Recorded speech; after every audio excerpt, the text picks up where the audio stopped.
남북의 청소년들이 수업 끝나고 동대문 떡볶이집에서 매운 떡볶이 먹는 그날까지 함께합니다. 이제 만나러 갑니다. 오늘 아주 반가운 분이 또 오셨죠. 네, 그렇습니다. 김종민 씨가 안 보이시면서 네. 오늘 새로 오신 분이 한 분 계신 것 같아요. 코요태가 요즘 컴백을 했습니다. 그래서 오늘 종민 씨가 좀 바쁜 스케줄로 인해서 최고의 세계적 모델 한 분을 모셨습니다. 야, 이분이 드디어 이만갑에 나오셨습니다. 송경아 씨.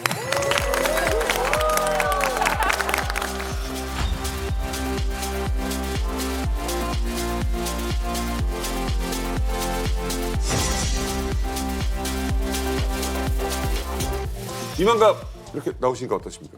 아 사실 제가 이만갑 진짜 찐팬이거든요. 했을 때부터 봤었고 그래서 여기 계신 분 저 다 봤어요. 진짜요? 네, 그래서 진짜 가족 같고 진짜 너무 재미있는 방송 보는 느낌이에요 지금. 시청자로.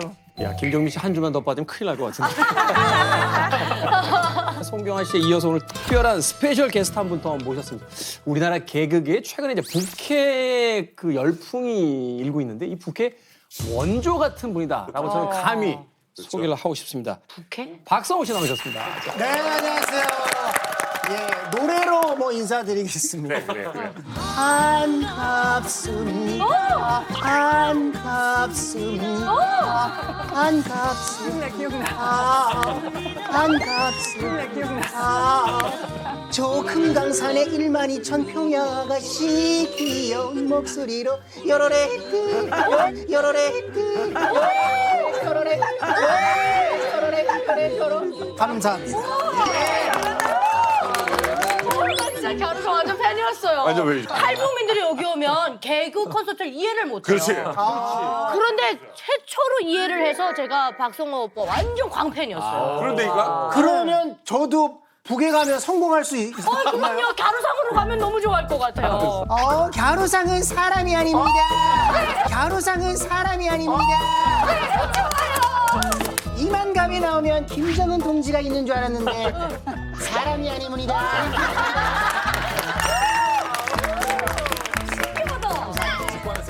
여자 같다. 오. 이분이 얼마 전에 북한 쪽 어딘가를 보기 위해서 다녀오셨다는 얘기 들었어요. 아, 그렇습니다. 제가 지난 7월 3일 날요. 2023 국외 보훈 사적지 탐방, 국가보훈부에서 주관하는 국외 보훈 사적지 탐방단의 단원으로 참석을 해서 백두산 천지에 다녀왔어요. 네. 백두산 천지를 볼 수 있는 길이 북파, 서파, 남파, 동파가 있는데 네. 동파는 북녘 땅에서만 갈 수 있는 길이고 저는 북파에서 올라가서 관광버스를 타고 봉고차를 타고 또 걸어서 20분 정도 올라가서 백두산 천지를 이야. 제 두 눈으로 확인하고 왔습니다. 김정은도 만약에 저기 갈 때는 저쪽 동파로 해서 동파로 해서 올라가는 예. 북녘 땅 쪽. 그렇죠. 왜냐면 거기 이제 북한 루트가 케이블카가 설치됐어요. 맞아요. 네, 그래서 만약에 통일이 된다면 혹은 통일에 준하는 남북 관계가 좋아져서 우리가 이제 금강산 예전에 관광 가듯이 백두산 관광을 북한 루트로 통해서 갈 수 있다면 케이블카를 타고 편하게, 더 이뻐요, 더 편하게. 이뻐요. 왜냐면 이렇게 가고 싶다. 김정은이 뚱뚱해서 못 걸어가요. 케이블카 타고 가야 돼요. 진짜 한번 가보고 싶어요. 저도. 사실 저는 그 화보 촬영을 금강산에서 저희가 들어온 적이 있었어요. 네, 화보 촬영이 있었는데 제가 그때 대학 다닐 때 시험 기간이어가지고 제가 못 갔거든요. 근데 백두산 진짜 가보고 싶어요. 화보 촬영 해보고 싶어요.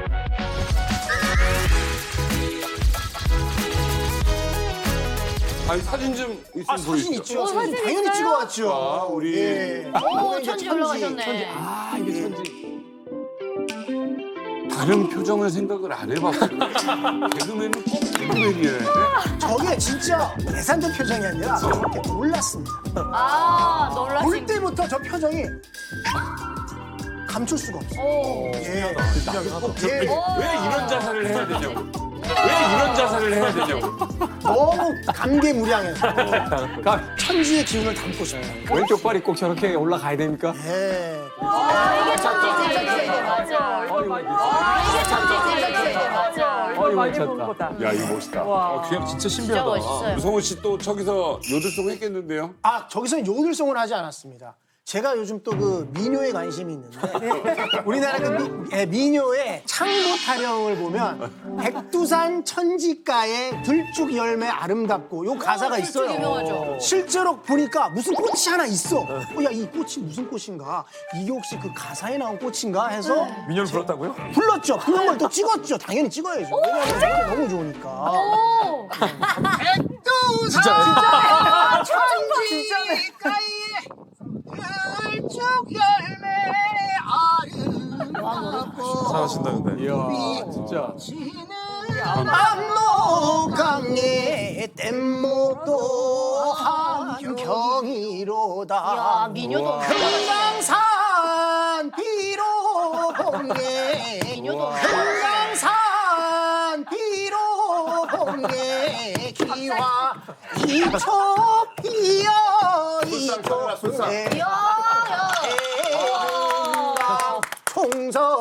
총석정에 넘실대는 파도 위에 잘한다. 자, 북한에서는 꽃제비였지만 대한민국에 와서 정말 거지에서 왕자로 신분 상승을 하신 분들 오늘 모시고 이야기 나눕니다. 네, 그 중에서 먼저 이제 미국 트럼프 전 대통령이 국정연설에서 직접 그 사연을 소개한 분이 계십니다.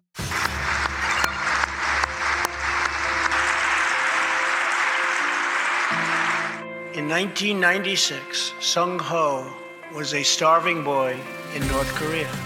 Your great sacrifice is an inspiration to us all. Please, thank you.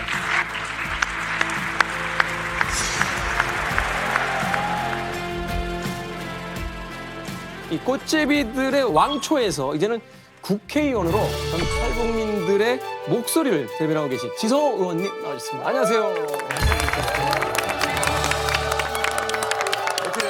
잘 계시죠? 예, 열심히 일하고 있습니다. 예. 아, 지금 혹시라도 방송 처음 보신 분들은 국민선 씨 남편 이봉원 씨. 아니, 그 이봉원 씨보단 제가 잘생겼죠. 많이 잘생겼죠. 또 한 분 소개해드리도록 하겠습니다. 이 북한의 재벌집 외동 아들에서요. 한순간에 꽃거지로 전락했지만 전 세계를 누비면서 탈북민들의 인권을 알리고 있는 분입니다. 이성주 씨 나왔습니다. 네, 안녕하십니까.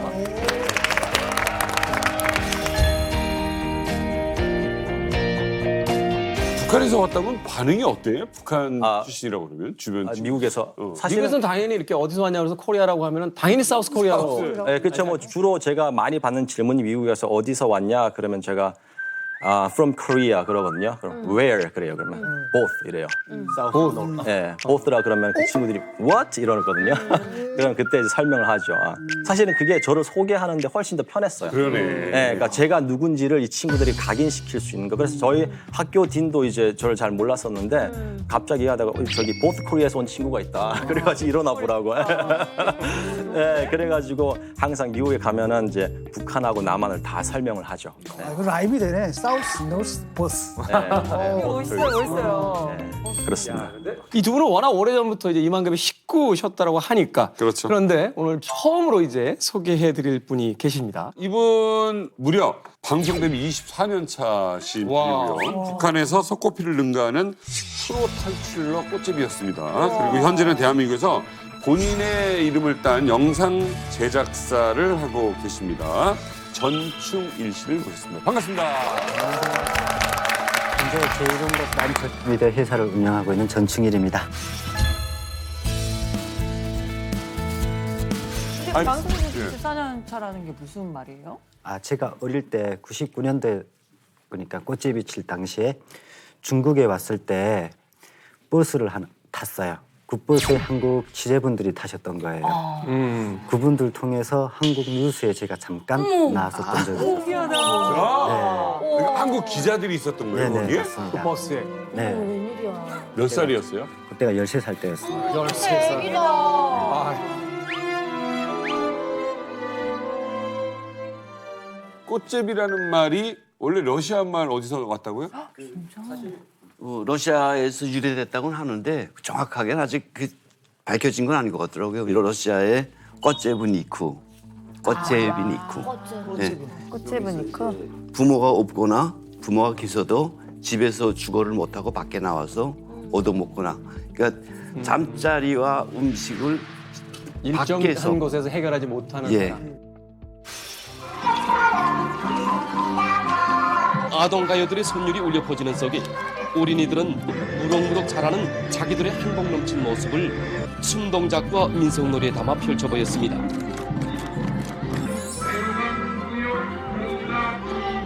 북한에서 이제 부유층 자제들이겠죠. 아이들을 나라의 왕으로 내세워주시며 희망의 나래를 활짝 키워주시는 경애하는 아버지 김정은 스님에 대한 담없는 고마움이 넘쳐 있었습니다.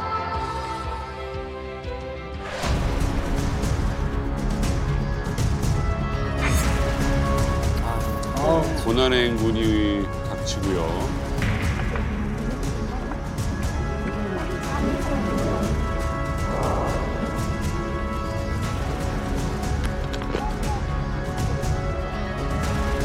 아무튼 없니? 니 몇 살이? 어? 15? 저게 15살이니까. 제가 실수를 할 수밖에 없는. 진짜 애기 같다. 노인과 꽃제비들은 쓰레기장을 뒤져 그나마 먹을 만한 것들을 찾거나 시장 구석에 서서 누군가 먹을 걸 나눠주기를 끝없이 기다립니다. 그것도 여의치 않으면 떨어진 음식을 누가 먹기 전에 급하게 주워 먹습니다. 국수 한 가닥이 떨어지길 기다리는 아이들이 있고요. 네, 저 질퍽거리는 땅에서 아우.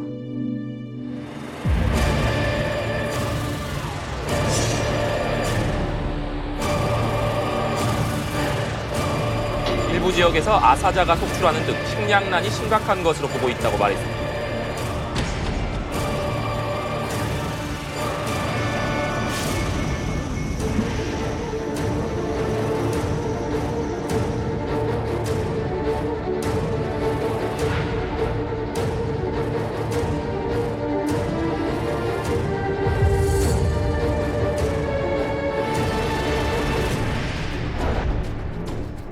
아니 근데 저도 얘긴 들었거든요. 김정일 시대 때는 아이들을 못 먹고 꽃제비들도 많다는 얘기 들었는데 이게 김정은 시대까지 연결되는 줄은 정말 몰랐어요. 그러게요. 뭐 사정이 좀 좋아졌다라는 이야기가 한때 들리기도 했었는데 이게 옛날 영상이나 지금 영상이나 찍은 거 갖다가 이렇게 두면 어느 게 예전 건지 모를 정도로 예, 화질 변화만 조금 있을 편이 아닌가라는 생각이 들고요. 예전에 평양에서 부잣집 아들이었다가 꽃제비 생활을 하신 성주 씨는 왜 꽃제비가 되셨던 거예요? 사실 저희 가족은 이제 김일성이 있을 때까지는 잘 살았어요. 그리고 사실은 저는 북한에 있을 때, 평양에 있을 때죠. 교과서에서 배워주는 선생님이 설명해주는 그런 글귀가 제 눈에 하고 일치했어요. 그래서 저는 북한이 세상에서 가장 행복한 나라인 줄 알았어요.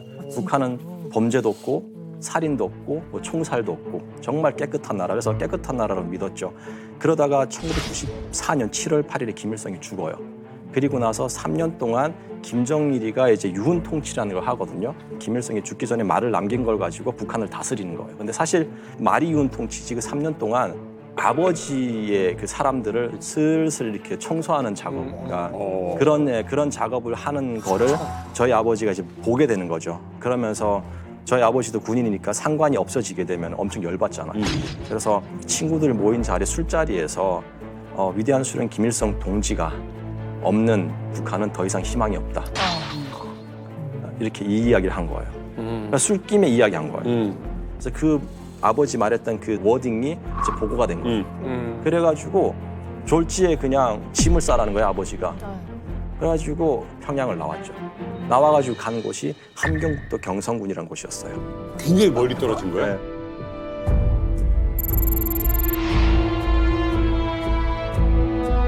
근데 평양에서 기차를 타고 좀 가니까 다 내리라는 거예요. 그리고 기차를 갈아타야 된대요. 기차를 딱 갈아탔는데 기차에 어떻게 그 추운 겨울에 창문이 없는 거예요. 기차에? 기차에 창문. 영하의 날씨에도? 비닐 방막으로 되고 있고 그리고 객차 안에 딱 들어갔는데 그 의자를 다 드러낸 거예요, 사람들이. 의자 그 농게 자리를 차지하니까 다 드러내 거기에 빼곡빼곡 다 앉아 있는 거예요. 그렇게 하고 가면서 제가 아버지한테 물었어요. 아버지 우리가 지금 어디 가냐 하니까 아버지가 딱 하시는 말씀이 지방에 가서 한 1년 정도 살다가 다시 평양으로 올라올 거다. 아버지는 그거를 믿으셨어요. 왜냐면은 아버지가 숙청된다라고 생각 안 하고 잠시 혁명화 간다라고 생각하셨어요. 혼나는 거다. 실제로 그랬다 오는 사람이 있었어요. 많아요. 네, 많아요. 그렇게 갔는데 참 놀랐어요. 왜냐면은 집을 봤는데 집이 평양에 있는 개집, 개우리보다 더 못한 집인 거예요. 네, 그렇게 이제 저희 아버지가 그런 말 실수로 북한에서는 이거를 말반동이라고 맞아요, 그러거든요. 말반동. 말반동에 걸려서 이제 추방된 거죠. 이 성주 오빠네처럼 고난의 인구식에 말반동들이 너무 많이 나온 거예요. 근데 제가 살던 자강도에 혁명화로 평양에 계시던 분들이 정말 많이 내려왔어요. 근데 그분들은 출신 성분 자체를 완전 밑바닥으로 내려오기 때문에 동네에서도 이분들을 개돼지 취급을 해요. 아니 근데 진짜 말 한마디로 그렇게 뭐 인생이 바뀐다는 게 진짜 저는 만화 같고 되게 신기한데 지방에 있던 현실은 갭 차이가 엄청났을 것 같은데 어떠셨어요? 엄청났죠. 왜냐면 저희가 지방에 갔을 때 더 충격이었던 것은 아버지가 이제 저를 새로운 학교에 이민학교에 이제 저를 편입시켰는데 교장 선생님이 종을 땡땡땡 치더니 학생들 다 이제 운동장에 모이게 하는 거예요. 그리고 나서 교장 선생님이 이런 말씀을 하세요. 3교시가 끝나고 총살 구경을 간다는 거예요. 총살 구경을 간다는 거예요. 총살 구경. 제가 저도 그렇게 놀랐어요, 정말.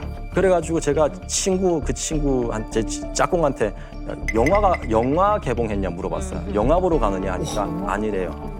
정말 총살을 보러 간다는 거예요. 믿기지 않아가지고 그냥 친구들이 뭐 노래 부르고 줄 맞춰서 걸어가니까 저 따라갔는데 재수가 2명 있었어요. 여자, 남자가 있었어요. 그리고 저희는 키가 작으니까 아이들을 제일 앞에 쪼로로 앉히는 거예요. 그러니까 앞에 가린 것도 없이 그냥 재수가 있는 거예요. 잘 보이라고 그냥. 네, 그리고 나가지고 보위부 지도원이죠. 3명이 나오더니 그 여자한테 먼저 총을 쏘는데 한 사람이 3발씩 쏘는 거예요. 한 명이 9발을 받았어요. 제목은 간단해요.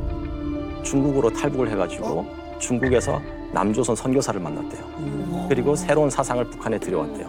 반역죄, 탕탕탕탕, 9발. 저학년도 그거 11살이었어요. 11살이었어요. 5살 때도 보여요. 11살요. 그 애기 엄마들이 애기 없고 장마당에서 나오면 장마당 길목을 아예 막아버려요. 그래서 그 사람들을 공개 총살 현장으로 몰아요. 그래서 애기 엄마가 애기를 이렇게 뒤에다 엎고도 이렇게 눈을 막아주면 보호연이 와가지고 아이한테 똑바로 한 거 가르쳐줘야지 왜 눈 가리냐고 막 이 엄마의 정치적을 뭐라고 해요. 그래서 오히려 보게. 이게 90년대 중반에 아이들에게 본격적으로 보여주기 시작했을 때가 94년도 권한행군 오고 김정일의 정권을 잡으면서 공포 통치가 시작됐거든요. 네. 그때 이제 아이들에게 이 총살 장면을 보여주면서 너네도 끽하면 죽을 수 있다라는 공포심을 심어준 건데 국제사회가 그때만 하더라도 아연실색했어요. 못 믿었었어요. 근데 어느 정도냐면 아까 오빠가 구경 간다라고 하잖아요. 북한의 아이들은 진짜 구경 가요. 네, 처음엔 무서워하다 나중엔 구경 더 가요. 슬픈 게 제 주변의 친구들은 총 빵빵 쏘면 거의 탄피가 날리잖아요. 네. 탄피를 기념품으로 맞아요. 목걸이 만들고 막 그래요. 아니 그렇게 하다 보니까 아이들이 어떻게 변하냐면요. 총이 땅 쏘면 탄피가 나고 앞에 그 탄두죠. 탄두가 나가면은 사람을 관통하고 벽에 가서 박히거든요. 애들이 그걸 파내요. 왜냐하면 왜 그러냐면요. 이게 사람이 미친 거예요, 완전. 왜냐하면 그걸 보면은 무서워서 애들이 눈을 감아야 되는데 그걸 못하게 하는 거예요. 그런 걸 보고 나가지고 저는 그 다음날 학교 안 갔어요. 그때 제가 아버지한테 가서 밥도 못 먹고 계속 구역질하고 토를 하니까 먹은 것도 없는데 그러니까 어머니가 왜 그러냐 해서 제가 어머니한테 이야기했죠. 사람 2명 죽이는 걸 봤다. 엉엉 울었어요. 그러니까 어머니가 무슨 소리냐. 옆집에 가서 물어보는 거예요. 그러니까 옆집 아줌마가 그게 한두 번이니까 첫 번째 아니라 계속 반복되는 거래요. 한 달에 거의 한 번씩. 일상이라는 거예요. 평양 시내에는 없던. 네, 그래가지고 아버지한테 이야기하니까 아버지는 알고 계셨어요. 근데 아버지가 하시는 말씀이 그러면 어떻게 하겠냐 저한테 그러시길래 제가 내일부터 아버지 따라 산에 가서 나무하고 약촉해야겠다고. 아유, 그래서 그 이후부터 이제 학교를 안 갔죠. 네.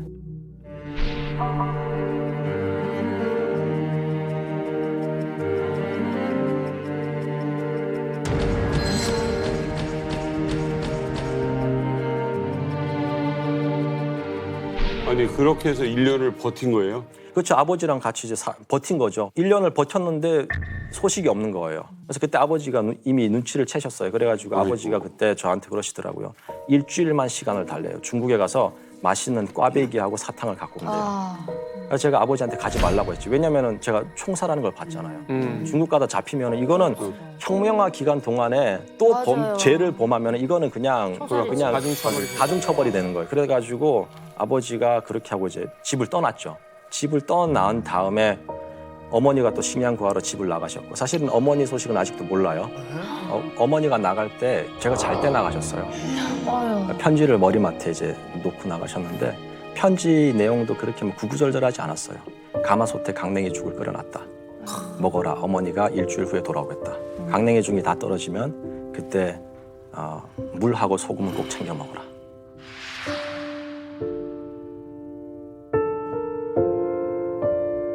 그리고 나서 한 이틀 되니까 너무 배가 고파가지고 그때부터 물하고 소금을 먹는데 사람이 영양 상태가 안 좋은 상태에서 물하고 소금만 먹으면 몸이 부어요. 풍선처럼 부어요. 그때 처음 이러다 죽을 수 있겠구나라는 그런 두려움이 들더라고요. 그래서 그때 제 친구 집에 갔었죠. 나중에 이제 그 친구하고 같이 꽃제비를 하게 되는데 그 친구 집에 가가지고 처음 음식을 달라고 했어요. 음식을 달라고 하니까 이 친구가 저를 데려간 곳이 장마당이었어요. 장마당에 데려가서 저한테 그러더라고요. 여기가 너 식당이다 그러는 거예요. 무슨 말인지 이해가 안 됐어요. 내 친구가 훔쳐먹던 덮쳐먹던 빌어먹던 이제부터 네가 알아서 해라. 처음에는요. 빵 하나 좀 주세요라는 말이 입에서 안 나오지. 한 번도 안 해본 거기 때문에 창피함이 있는 거예요. 마음속에. 자존심도 있고. 그래가지고 어떤 아주머니가 빵 파는 데 가가지고 가만히 서서 한 2시간 정도 서 있었어요. 빵만 쳐다봤어요.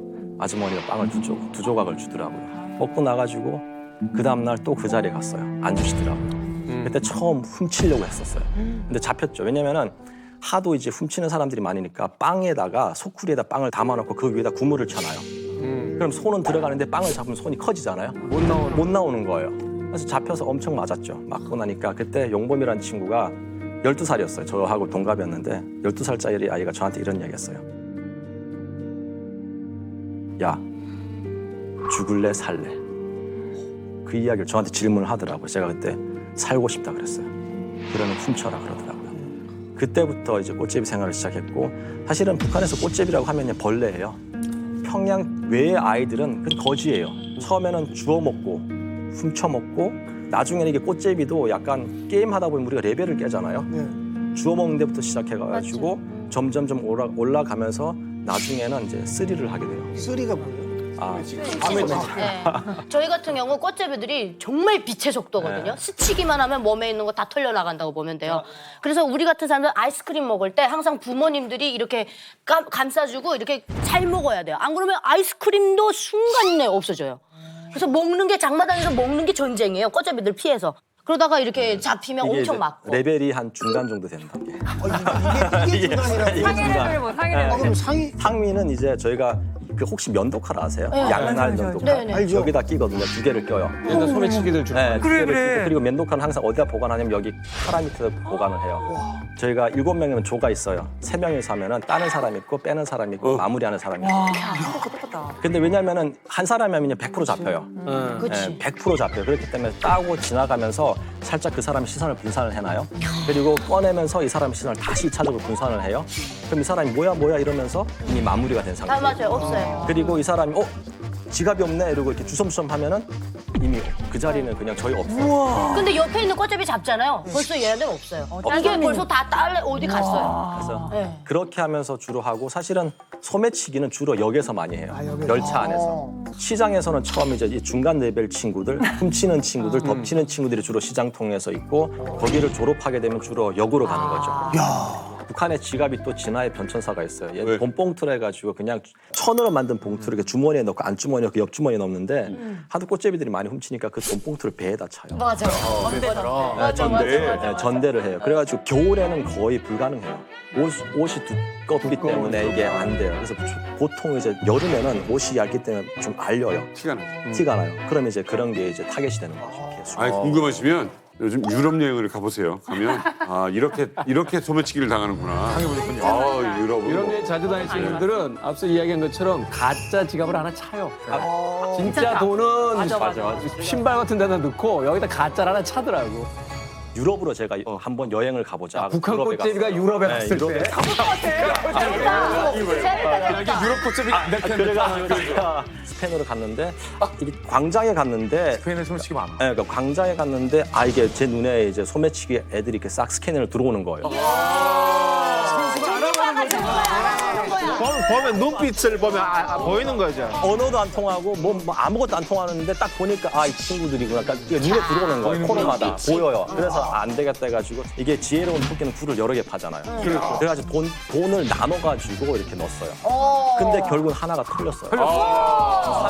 400파운드. 어디서 털린지 모르게 털렸어요? 모르게 털렸어요. 이놈들이 선배 모델하고. 그래가지고 제가 그때 엄청 열받았는데 집에 들어와가지고 제가 곰곰이 생각해보니까 내가 이때까지 털었던 거를 그냥 그게 아니라 오빠가 위로가 됐어. 위로가 됐어요. 쌤. 그러니까 쌤쌤 된 근데 저는 거예요. 아까 놀랐던 게 똑같은 방법을 털렸었잖아요. 어머. 가방을 면도칼로 찢어가지고. 맞아. 유럽에서? 근데 제가 빳빳한 가방이요. 슈퍼백이었는데 느낌이 안 난 거예요. 근데 어떤 남자분이 제 뒤에 있었는데 제가 그날따라 현금을 200만 원 정도 가지고. 어머, 어떡해. 근데 정말 그거를 제가 수첩에다가 딱 껴왔는데 그것만 쏙 빼갔어요. 이야. 정말 느낌도 안 났어요. 근데 가방이 이렇게 배져 있었어요. 잘려 있었어요. 근데 문제는 그 가방이 더 비싼 거예요. 그게 더 얼마? 그게 진짜 얼마나? AS 안 되잖아요. 네, 안 되죠. 전충희 씨는 꽃제비를 어떻게 하게 됐어요? 저 같은 경우에는 사실 꽃제비가 하게 된 게 돼지풀 때문에. 돼지풀이요? 네. 돼지풀이 뭐예요? 돼지풀 있어요. 말 그대로 돼지가 먹는 풀인데 저랑 아버지가 같이 살고 어머니랑 동생이 함께 살았었는데 갈라서 살았었거든요. 이불 들기 위해서. 네. 그때는 진짜 학교도 못 다니고 하루는 나무하러 갔다 오고 하루는 뭐 나무를 패서 청진 장마당에다 팔고 뭐 그런 일을 했었거든요. 그러던 도중 저희 아버지가 돌아가신 거예요. 그래 아버지가 돌아가시고 저 혼자서 그렇게 먼저 살았었는데 살던 도중 저희 동생이 어머니가 데리고 떠났었잖아요. 근데 떠났다가 어머니도 나름 사정이 있었겠죠. 동생을 이렇게 버려두고 가신 거예요. 그걸 저희 동네에서 행방꾼 하시는 분이 보시고 저 충일이 동생이네 하고 데리고 오신 거예요. 데리고 온 걸 보니까 아까 좀 전에 영상 보셨던 것처럼 아이들이 막 완전 영양실종 걸려있고 딱 그 상태였거든요. 저희 동생이. 정말 그걸 보면서 그때는 어머니도 많이 원망했었고 솔직히 아버지하고 저를 두고 갔을 때는 원망을 안 했거든요. 어머니를. 왜냐하면 그분도 살아야 되니까. 근데 동생을 버리고 동생이 그렇게 꽃제비를 치다가 영양실조에 걸려서 온 걸 보니까 진짜 어머니도 원망스럽게 되고. 그렇죠. 네. 동생까지 오다 보니까 또 삼촌이 저희를 데려다 키웠어요.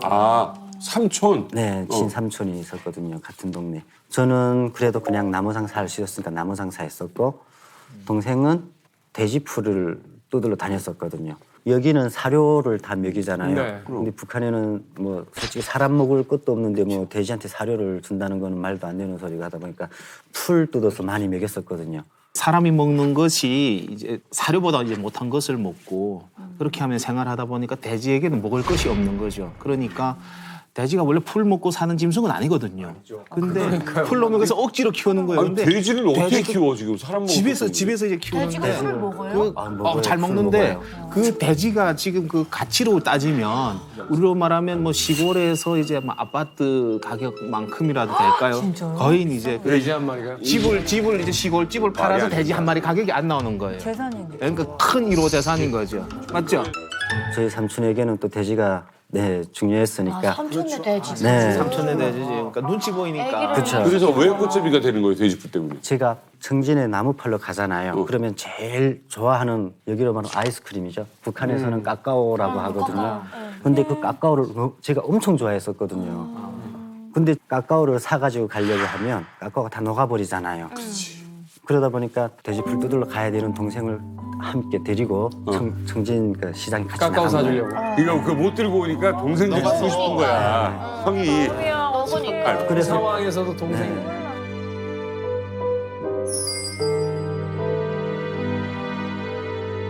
그래서 동생을 사 먹였는데 근데 딱 그날따라 삼촌이 그 장에 나온 거예요. 삼촌이 장에 나와서 저희 그 동생이랑 함께 있는 것을 목격한 거예요. 그래서 거기서 또 삼촌한테 엄청 맞았거든요. 풀 뜯으러 안 가고 깎아먹고 왔다고? 맞아요. 풀 뜯어야 되는데. 꼭 동생한테 먹어보고 싶고 왜냐하면 제가 엄청 좋아하는 음식이고 하다 보니까 근데 그건 또 저희 동네는 팔진 않고 그때 동생도 맞고 저도 맞고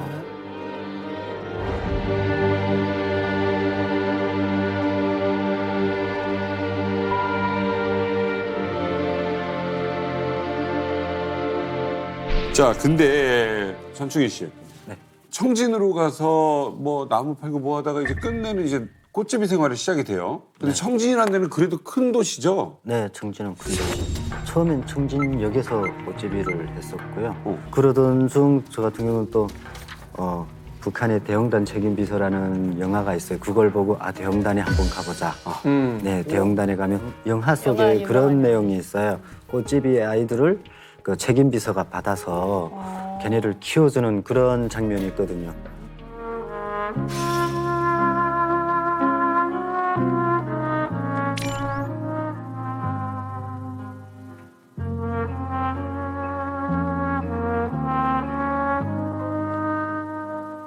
안녕하십니까.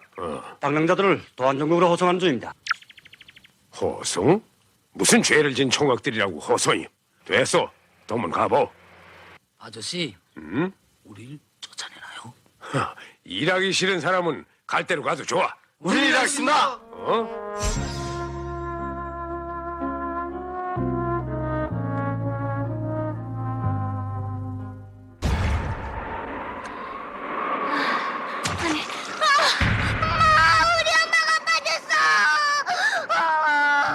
저러다 진짜 사람 많이 빠졌어요. 아유.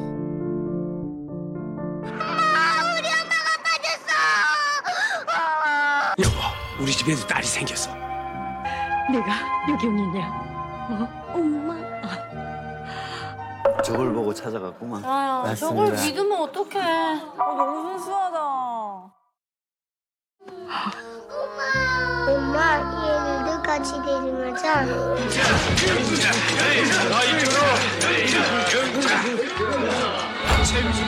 정말 이렇게 가십니까? 우리도 함께 가겠습니다. 그만들 하라는데. 너무들. 기억이 나겠네, 딱 그게. 네, 저는 그게 딱 확실하게 기억이 나서 차라리 대형단 한번 가보자. 책임비서 먹을 거 찾아가보자. 있겠다. 네. 그래서 대형단을 가기로 결심을 했거든요. 대홍단에 우리가 익히 그 들었던 그 감자. 왕 감자 거기 그게 맞나요? 그쵸? 네, 맞아요. 진짜요? 네.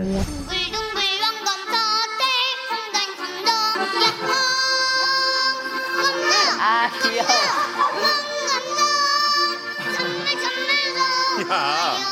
나 미치겠다.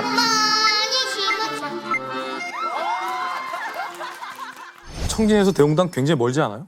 그렇죠. 엄청 멀죠. 청진에서 대홍단까지 가려면 일단 저는 무산으로 해서 갔거든요. 무산까지는 그래도 기차가 있어요. 무산에서부터 연사까지는 날이 좀 저물기 시작할 때부터 걸었는데 령을 몇 개 넘고 또 연사 쪽에서부터는 서비스 차, 그러니까 북한에는 화물차를 여기서 버스처럼 타고 다녀요. 네, 근데 뭐 그때 당시 저희 같은 경우는 돈이 없잖아요. 그래서 서비스차가 떠날 때 뒤에 매달려서 가곤 했었거든요. 그렇게 가고 해서 대형단까지 도착을 해서 대형단 책임비서를 찾아가려고 했었죠. 갔더니 그 책임비서가 있던가요? 아니요, 책임비서는 솔직히 저희 같은 사람이 책임비서를 만날 수는 없는 거죠. 그냥 그거는 네, 방금 영화처럼 그냥 선전 내용이었었고 책임비서는 못 만난 대신 그 경비 감자 서시는 분인데 그 자기 경비 그 막인데 그걸 빌려주시더라고요. 거기서 자면서 감자도 마음대로 먹고 있으라고. 진짜? 네. 착한 분이다. 그렇죠. 제가 그 속에서도 진짜 좋은 분 만나서 감자라도 마음대로 먹을 수 있기는. 진짜 감자 많이 나요. 이 왕감 감자는- 이만해요? 아니요, 그만하진 않은데 대형단과 감자밭은 진짜 넓어요. 그렇구나. 그 대형단 감자밭이 한 이랑이 엄청 길어서 보이지 않아요. 그러니까 그게 감자만 되는 거예요. 너무 추워가지고. 산이 그냥 다 감자밭이. 감자만 되는 되는구나. 곳이에요. 네. 이게 왜 전충일 씨가 결국 대웅당까지 갔는지 전 들으면서 이해가 되면서도 마음이 아팠던 게 저 드라마가 막 99년에서 2001년도까지 북한 내부에서 방영됐을 거예요. 근데 94년, 97년까지 북한이 고난행군 초기에 많이 죽었어요. 부모들이 다 굶어 죽거나 아니면 돈 벌러 아이들을 버리고 나가니까 97년 이후부터 아이고. 꽃제비 문제가 사회적으로 대두됐는데 96년, 97년까지만 해도 북한이 대외적으로 꽃제비는 없다였어요. 가짜뉴스다. 요즘 말로 가짜뉴스다 했었는데 97년, 98년, 99년 되면서 사회적으로 꽃제비가 양산되니까 그렇지. 당국이 하는 말이 거짓말인 걸 북한 주민들이 보는 거예요. 그러니까 이 드라마를 만든 이유가 북한 주민들에게 꽃제비가 있다는 걸 인정하되 이 꽃제비들은 우리 당국 책임이 아니다. 우리가 발견하고 우리 품으로 오기만 하면은 우리가 다 걷어들일 수 있다. 개인의 비극이지 저건 국가의 비극이 아니야. 그런 거죠. 우리 국가는 그래도 품어주고 있다. 대용단으로 알아. 니네 대용단으로 못 와서 그렇다. 그러니까 대용단을 가잖아요. 근데 현실은 드라마는 달랐던 거죠. 아 근데 진짜 궁금한 게 또 전충일 씨 얘기를 들으니까 계속 그럼 감자를 먹으면서 대용단에 계속 계셨던 거예요? 근데 감자를 구워 먹으며 살았는데 한 일주일 정도를 소금도 없이 감자만 구워 먹으니까 사람이 진짜 입술이 다 터갈라지고 네, 감자만 또 먹으니까 아 다시 청진에 가자 그러던 찰나에 친구들을 만났어요. 그 친구들도 저랑 똑같이 대형단 책임서 영화를 보고 대형단에 찾아온 거예요. 네. 그걸 믿는구나. 그래서 그 친구들 만나가지고 그 친구들은 2명이서 왔었거든요. 그래 또 꽃제비들끼리 또 서로 막 반가워하고 그렇지. 야 이제는 같이 다니자 해서 걔네랑 같이 다녔어요. 3명이서. 무리가 되는구나. 네. 동지지 뭐. 그래서 3명이서 같이 다니던 도중 그 꽃제비 하는 친구 중 한 명이 예전에 한번 중국에 갔다 온 적이 있는 친구였던 거예요. 근데 그 친구가 그러는 거예요. 저기 건너가면 중국 가면 잘 먹고 잘 산다 뭐 이런 소리도 있었고 너가 좋아하는 흰쌀밥도 마음껏 먹을 수 있다. 그래서 그 친구 따라 처음으로 두만강을 건너게 된 거죠. 대형단을 통해서. 1999년 13살 때 전충희 씨 이 사진을 어떻게 가지고 있죠? 이게 중국에 와서 선교사님을 만나서 네. 그래? 아니 좋아요는 페북도 아닌데 어떻게 받으셨어요? 그러니까 위에는 구독이 써 있나요? 그러니까 구독과 좋아요. 북한식 SNS처럼. 저 위에가 원래는 하나님이 좋아요 이거예요. 네. 중국에서 한 몇 달 있다가 찍은 거긴 그렇지. 하죠. 그러니까 살이 올라. 네. 맞아. 볼살이. 그렇네.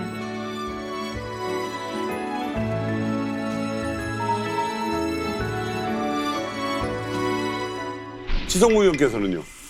뭐 제가 살던 곳은 뭐 탄광촌이고 하다 보니까 배고픔은 이제 늘상이었고 꽃제비 아이들도 이제 굉장히 많았었고 그 당시를 이제 뭐 생각한다면 뭐 어디 큰 전쟁을 한번 치른 듯한 그 안에만의 공화국 뭐 이랬던 기억이 납니다. 꽃제비 생활을 해보셨어요? 저도 꽃제비 했죠. 꽃제비 이제 왕초까지 했었습니다. 왕초까지. 이제 이야기를 듣다 보니까 흥미로워지는 것은 이제 각 개인의 어떤 생존을 도모하는 과정에서 이제 무리들이 생기기 시작해요. 그러면서 이제 점차 이제 꽃제비가 하나의 어떤 집단화되는 이런 과정들을 보여주는데, 근데 그렇게 사회가 만들어지면 필연적으로 이제 계급도 나눠진단 말이에요. 그렇죠.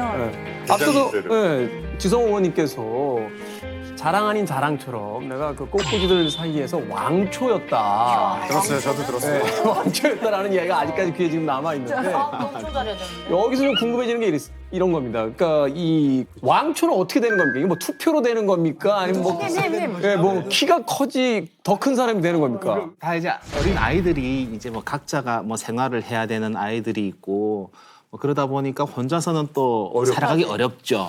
왜냐하면 대상해야 되는 사람들이 성인들을 대상해야 돼, 어른들을 대상해야 돼. 그 사람들이 핍박으로부터 이제 살아남아야 되고 매 맞지 않고 살아남아야 되고 하니까 그게 무리가 이제 형성이 되는 거죠. 근데 더 어린애는 더 매 맞고 막 그 안에서 권력 투쟁이 그보다 더 심각할 수가 없어요. 근데 이제 괴롭히는 거죠. 그러니까 괴롭힘을 이제 계속 당하다 보면 이 화가 나는 거죠. 그러니까 그래서 야, 안 되겠다, 손 봐야 되겠다 이제 싶어가지고. 뭐 죽기 아니면 살기가 한 번 있었습니다. 그러니까 왕초랑 지성호 의원이랑 싸운 거죠. 그렇죠.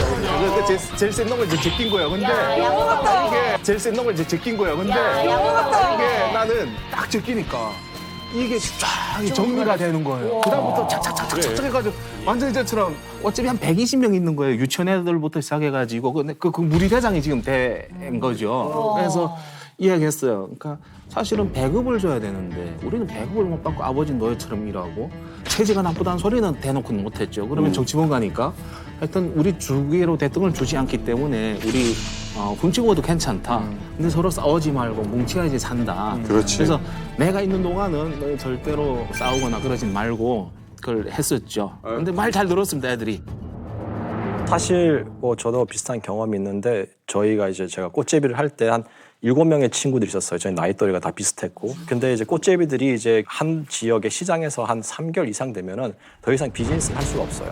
비즈니스. 그렇지. 여러 팀이 있을 거 아니야. 왜냐하면은 상인들이 저 얼굴을 다 알아봐가지고 그렇겠다. 저희가 다른 지역으로 옮겨야 돼요. 그럼 옮기면은 그 지역에 항상 저희 또래 친구들이 있어요. 또 있고. 당연히 이제 더 이제 나이 많은 형들도 있고. 그렇지. 그러다가 저희가 이제 도둑기차라고 하죠. 북한에서는 그냥 통행증 없이 그냥 달리는 기차에 매달려서 가는 거예요. 그래서 청진시 라남구역이라는 데가 있어요. 라남 장마당이 있는데 거기로 갔어요. 거기로 가니까 거기에 저희 또래 친구들이 또 있는 거예요. 갑자기 거기서 물어오는 거예요. 대장이 누구냐. 무서워. 네, 대장이 누구냐. 그때까지 저희는 대장이 없었어요. 근데 진짜 저희 친구들이 약속을 한 듯이 다 한 발씩 뒤로 딱 물러나는 거예요. 저만 딱 이렇게 갑자기 서 있는 거죠. 영화에서 본 건데. 얘란 말도 없이 그냥 한 발씩 딱 물러 저만이 가만히 서 있었어요. 제가 나중에 알고 친구들한테 왜 그랬냐라고 물어보니까 너가 그래도 평양에서 왔고 태권도도 할 줄 아니까 싸움을 잘할 줄 알았다. 그래가지고 그때 엄청 맞았어요. 주먹 발이 안 보이는 거예요. 졌죠. 그래서 끌고 나가가지고 한 4번, 5번 그렇게 맞다 보니까 제가 깨달은 게 있었어요. 그게 뭐냐면은 길거리 싸움은요 많이 맞아봐야 늘어요. 그렇지. 딱 맞으면은 그때 이제 주먹이 어느 타이밍에 들어오고 발이 어느 타이밍에 들어오는지 보여요. 그럼 그때 피하고 태권도 발차기로 딱 하면 되는 거예요. 그렇지. 이겼어요. 5번 만에? 그렇지. 아이들이 제 친구들이 뭐랄까 완전 무슨 통일을 이룬 세상을 다 오든 의욕이 접수했잖아. 이러면 또 자신감이 붙거든. 그리고 자신감이 확 붙는 거예요. 그러면 성준은 그 시장에 보통 몇 팀 정도가 있어요? 시장에 몇 팀이라기보다 많아요. 왜냐면 이게 꽃제비도요, 뭐 가족제비, 청제비, 노제비, 군제비, 그러니까 여러 가지 꽃제비가 많아요. 모임의 성격들이 다 네, 그러니까 근데 이제 나무를 잃어버렸다고 했는데 그걸 나무만 전부 그러니까 훔치는 아이가 있고, 그러니까 북한에는 빨래를 해가지고 다 빨랫줄에 널거든요. 그럼 밤에 가서 그 빨래를 훔치는 친구들이 빨래를 시장에서 여러 가지가 많아요. 그래서 그 안에서 룰이 있어요. 최소한 여자는 어린 아이들은 우리가 훔치지 않는다. 두 번째는 우리가 쌀알 한 토를 우리가 얻어도 7등분해서 나눠 먹는다. 그게 없으면 사실은 살아남기가 어려워요. 그리고 상인들이 꽃제비를 되게 무서워해요. 꽃제비들한테 상인들이 찍히잖아요. 그럼 그 사람 그곳에서 비즈니스 못해요. 저희가 가가지고 계속 상인만 작살을 계속 괴롭혀요. 그러다 보니까 나중에는 어떻게 되면 아까 말씀하셨다시피 꽃제비들이 나이 든 꽃제비들이 상인들 뒤를 봐줘요. 그러니까 이게 조폭이 되는 거죠 원래. 마피아의 형성 과정이. 상인은 돈이 있잖아요. 그러면은 나이가 많은 뭐 군제비라든지 노제비 이런 사람들이 그 상인을 봐주다가 불법적인 행위를 했어요. 누구를 때려가지고 경찰서에 잡혀갔어요. 분주소에 잡혀갔어요. 그러면은 그 상인이 돈을 가지고 분주소 소장한테 뇌물을 주는 거예요.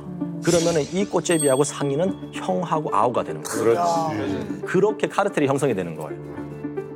아니 근데 어린애들이 돈을 훔치는 게 아니라 진짜 당장 입에 먹을 게 없어가지고 먹고 살려고 그러는 거잖아요. 그렇죠. 뭐 오죽했으면 그렇게 했겠습니까? 뭐 어린아이들에게 무슨 죄가 있겠어요. 뭐 저 역시도 이제 꽃제비 왕초하면서 마찬가지였고 제가 살던 이제 탄강촌에는 20여 정치운수용소가 있었는데 그곳에서 매일같이 석탄이 생산돼서 나와서 화력발전소로 갔죠. 그 과정에 사람들이 식량배급을 받지 못하다 보니까 그 석탄을 훔쳐가지고 시내 나가서 팔면 뭐 옥수수 조금 바꿔먹고 화물열차가 뭐 떠날 때는 이제 뛰어내리고 뭐 사실은 어린 아이들인데 그런 이제 험한 일을 이제 했어요. 부모님이 있는데? 예, 부모님이 있는데 아버지, 어머니 다 노력해도 먹을 것을 구하지 못해서 가족들이 굶고 있으니까 그러니까 누군가는 무엇이 하나 마치든지 간에 이제 나가서 모든 노력을 다 해야만 하는 것이죠. 전반적인 사회 환경이 그렇다 보니까 오히려 뭐 가족에서는 장려할 만한 그런 일이었고 그러면 이제 동생들은 어떻게 하겠어요? 그러니까 저보다 더 어린 이제 동생 둘이 있는데 우리 형님이 또 나가서 꽃집에 했으면 파랗게 이제 되는 거죠. 어떤 집은 이제 식구가 4명이면 식구가 다 꽃제비예요. 근데 뭐 어린애는 뭐 가서 무 도둑질해 온다든지 그리고 뭐 아빠는 뭐 속탄 훔쳐 온다든지 이렇게 자기 맡은 역할을 해서 4명이 다 꽃제비 생활하는 분들도 있어요. 그러니까 꽃제비가 꼭 부모를 잃은 아이들만이 아니라 노인들도 있어요. 집에서 나와서 아예 할머니들도 있고 할아버지들도 있고. 그러니까 앞서 이야기한 것처럼 그냥 각자가 생존을 네네, 각자 책임져야 도생이에요. 되는 거잖아요. 네. 어떤 시스템이 완전히 붕괴됐고 가족에서 부모들이 어떤 가족을 책임질 수 있는 그런 역할도 환경도 조성이 안 되고 자기 먹을 건 자기가 알아서 구해라. 네. 뭐 이런 시스템이 된 건데 아까 이제 그 기차에 올라타고 내리는 이야기를 너무 그냥 가볍게 하셔서 그게 무슨 우리가 정차한 기차를 타고 내리는 게 아니잖아요. 이게 달리는 기차인데 어린아이의 몸으로서 그게 가능했을까요? 또 많이 다치시는 분들이 계셨을 것 같은데. 사실은 가능해서 하는 것은 아니고요. 살기 위해서 해야만 하는 거고 그나마 그 달리는 열차에 매달리는 사람은 그래도 그날의 행운을 잡은 것이고 그 열차에 매달리지 못한 뭐 어린 꽃제비라든가 뭐 할머니라든가 이런 분들은 그날에 운이 없는 거죠. 심지어는 이게 뛰어내리는데 잘못 뛰어내리면 철교에서 떨어져가지고 쭉 수직으로 떨어가지고 즉사한 친구도 있었고요. 아니 의원님은 어떻게 사고가 난 거예요? 저는 이제 석탄을 이제 훔치다가 어머니하고 여동생하고 함께 석탄을 이제 훔쳤는데 며칠을 이제 먹지를 이제 못한 상황이었고, 예, 그것도 낮에는 이제 또 군인들이 보니까 새벽에 이제 며칠에 한 번씩 그런 이제 찬스가 맞으면 나오는데 그래서 잠도 못 자고 석탄을 주어야 했고 먹지를 못했고 자루를 도착해서 뭐 그냥 메고 내릴 수 있는 것이 아니라 훔치는 거기 때문에 도착하자 자루를 그 달린 열차에서 떨고 가지고 그곳으로 다시 가서 이제 석탄을 다시 주워 먹어야 되는 상황인 도착 거죠. 전에 네, 한적 한 대 던져놓는 던지고 그리고 이제 내리려고 했을 때 정신을 잃은 겁니다. 그러니까 정신을 잃었는데 그 뭐랄까요 이제 어떻게 상상을 못하는 그 환경이 이제 눈에 이제 들어오게 되는데 눈을 떠 보니까 제가 이제 그 철길 철로하고 철로 사이에 누워져 있는데 그 보니까 저 왼쪽 다리가 60톤 화물 열차들이 그 제 다리를 밟고 이제 지나간 거예요. 그러니까 그 당시 제가 14살인가 밖에 안 됐으니까 이걸 어떻게 표현을 못 하겠고 심지어는 이제 숨을 쉴 수가 없는 겁니다. 그러니까 이게 날숨을 쉴 때마다 피가 폭폭폭 나가는데 이 숨을 이렇게 들숨을 쉬려면 확 막혀가지고 이 숨을 이제 못 쉬겠는 거죠. 근데 이제 그보다 더 힘든 거는 그날에 뭐 영하 이제 뭐 한 8도, 10도 이제 되는 날씨다 보니까 이 잘려 있는 이쪽 그 살에 붙어 있는 쪽으로는 그 찢어지는 듯한 냉기가 들어오고. 근데 사람들은 그 제가 이제 그 철길에 쓰러져 있는 거 보는데 사람들은 다 저를 두고 자기가 부른 석탄 자르러 가는 거죠. 왜냐하면 훔친 것을 다른 사람이 또 훔쳐가요.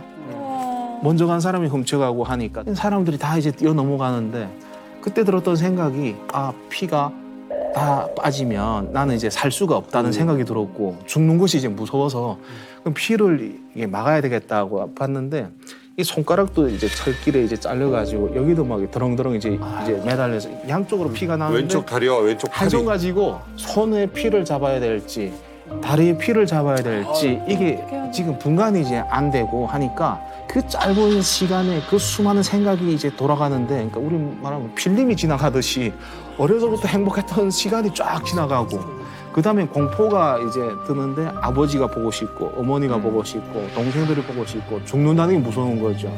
울고 있는데 동생이 12살밖에 안 됐는데 어머니는 그 철길 따라 계속 가면 오빠가 나오니까 찾아가라 했는데 얼마 가지도 않았는데 지금 오빠가 지금 철길에 쓰러져 피바다가 됐는데 도와주는 사람도 없고 밤에 그런 거죠. 울면서 이게 지금 어떻게 해야 되냐고 난 무서워서 지금 12살짜리 5학년짜리 너무 무서워가지고 어떻게 해야 되냐고 하는데 너무 춥다고 하니까 그 누더기 옷 같은 거 이제 목도리 했던 거 그걸 해가지고 다 벗어서 이제 덮어주고 죽지 말라고 또 동생이 철도 막 관계자들 우리 오빠 살려달라고 막 울며 돌아다니고 이렇게 하다 보니까 철도 관계자가 나와서 이제 저를 그 뭐 시체를 이제 싣는 그런 리어커 같은 데서 싣고 이제 병원으로 이제 가는 상황이었죠. 저희 어머니는 그 리어커를 또 빌려가지고 그 석탄을 담으려고 아무 상황도 모르고 뭐 그냥 오다가 막 애가 우는 어떤 애가 막 이제 죽겠다고 우는 소리가 들리니까 보니까 다리가 잘렸고 막 지금 상황이 지금 형편이 없는 거죠. 그래서 막 울면서 차라리 내가 이렇게 되지 이제 어떻게 이 세상을 사냐고 병원에 갔는데 그때 아마 새벽 몇 시가 된지는 모르겠습니다. 새벽 1시나 2시나 뭐 아마 그렇게 됐지 않았을까 싶었는데 병원은 큰 병원인데 수술을 할 수 있는 상황은 아니고 그러니까 수술을 못 한다는 거죠.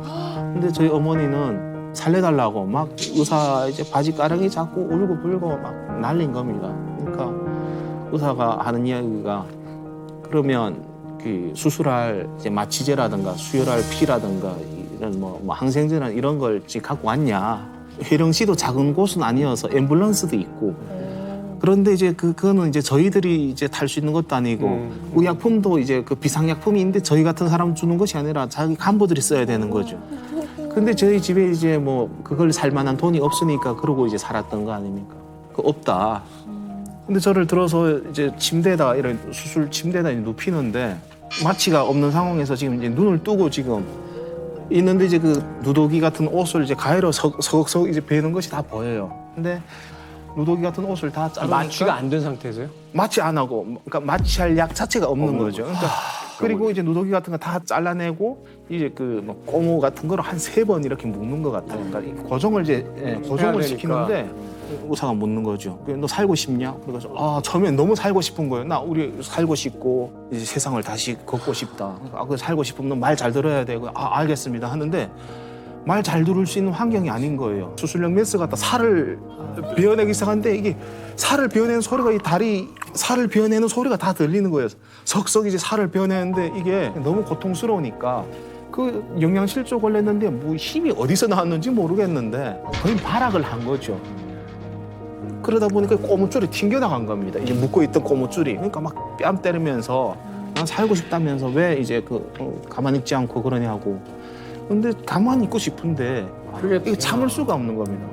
사람의 신체가 그런 방식으로 되나? 근데 그 14살밖에 안 됐는데 지금 또 시간이 얼마 갔는지는 모르겠는데 그 다음에는 또 톱을 갖고 오는 겁니다. 그 다음에는 또 톱을 갖고 오는 겁니다.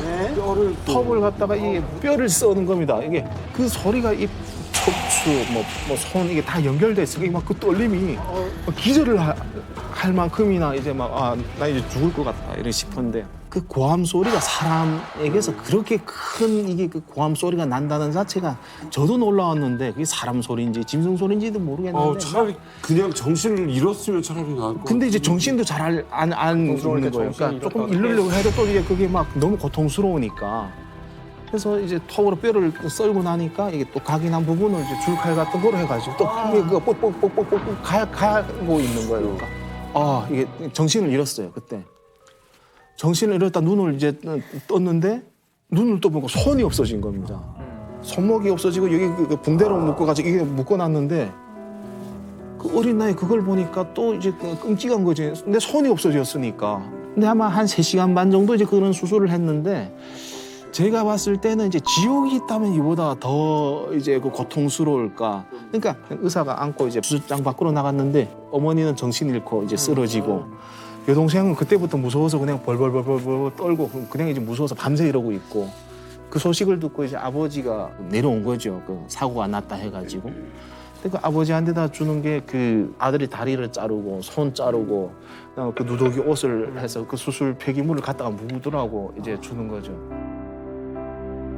근데 저는 이제 수술만 끝나면 고통이 끝날 줄 알았는데 근데 이제 그 병원 원장이가 돌아보더니 아니 이 수술도 잘못했다는 겁니다. 그러니까 이제 수술 또 해야 된다는 거예요. 근데 저에게는 뭐 수술을 더 하겠다 말겠다 할 수 있는 저에게는 의지가 없고 또 수술장에 들어가서 이제 그 원래는 이제 뭐 관절 뼈가 있었던 것도 빼고 또 톱으로 썰고 심줄 또 자르고 또 봉인하고 이런 수술을 이제 또 했던 거죠. 그때는 마취했어요? 그때도 마침 없고. 이게 말이 되냐고요. 그리고 이제 그나마 병원이면 먹을 것은 있을 거라고 부모가 저를 이제 병원에다 맡겼는데 이게 그 멀건 이제 밀가루로 된 이제 죽을 줘요. 그러니까 그런 그 급식 그 한자 급식으로 해가지고 근데 그것도 한 며칠을 이제 가니까 없는 겁니다. 그러니까 그냥 이제 퇴원을 시켜버리는 거죠.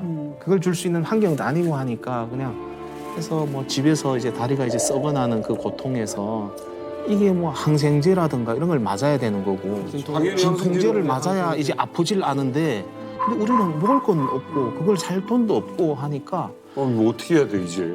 다음 날이 되니까 이 다리가 벌써 이게 뭐랄까 이게 부어가지고 염증이 시작되는 거예요. 그러니까 체온이 엄청나게 올라가죠. 북한 체온기가 41도까지인가 있어요. 그 체온기가 그 끝에 뭐 더 올라 못 갈 정도가 돼 있고 그러니까 마지막에는 그냥 시체처럼 그 방 구석에 있는데 그 살 썩은 그 악취가 엄청난 겁니다. 뭐 이제 집으로 오니까 사람들이 아버지 공장 사람들이 와가지고 어차피 얘는 못 사니까 그냥 큰 아들은 이제 포기하고 살아남은 애들이라도 이제 먹여 살려야 되지 않겠냐. 근데 제가 지금 듣고 있어요. 아직 목숨이 붙어서 지금 아직은 숨이 안 넘어갔는데 그 어른들이 그런 이야기를 하는 거죠. 그러니까 너무 세상이 싫었고 어른들이 너무 이제 야속한 생각이 들었는데 아버지가 그러더라고요. 지금 듣고 있으니까 그런 이야기를 하지 말라고. 우리 집안 일이니까 사람이 이제 어떻게 목숨이 붙어 듣고 있는데 그런 이야기를 하냐. 그러니까 저도 이제 슬펐죠. 슬펐는데 뭐 먹을 것도 없었어요. 근데 저희 그 10살 뭐 그 정도 된 남동생이 있었는데 진짜 그 장마당 앞에 가서 가만히 앉아 있는 거죠. 사람들이 먹다가 가끔 버리는 그 국수면을 이제 하루 종일 주워가지고는 걔는 나를 그걸 이제 내 입에다 넣어주고 얘 자체도 굶어 죽게 생긴 거죠. 그 영양실조가 얼굴이 다 부어 있는데 그게 얼마나 먹고 있었겠어요. 그 음식인데 북한에서는 최고의 음식인데 애들 심리가 그게 입에 이제 들어가고 싶은데 그걸 안 먹고 갖고 와서 씻어가지고 저 입에다 넣어주는 거예요. 형님 죽지 말고 이제 살아서 살아라고. 한 7개월이 되니까 그래도 이제 살아남았고. 북한이 얼마나 지금 낙후된 사회냐면 최초의 마취약이 개발이 된 게 200년 전이에요. 그러니까 의료시설이나 그 환자들에 대한 어떤 상태가 200년 전의 시대를 살고 있다는 거예요, 지금. 그때만도 못한 거예요. 그렇죠. 그때만도 못한 거죠, 오히려.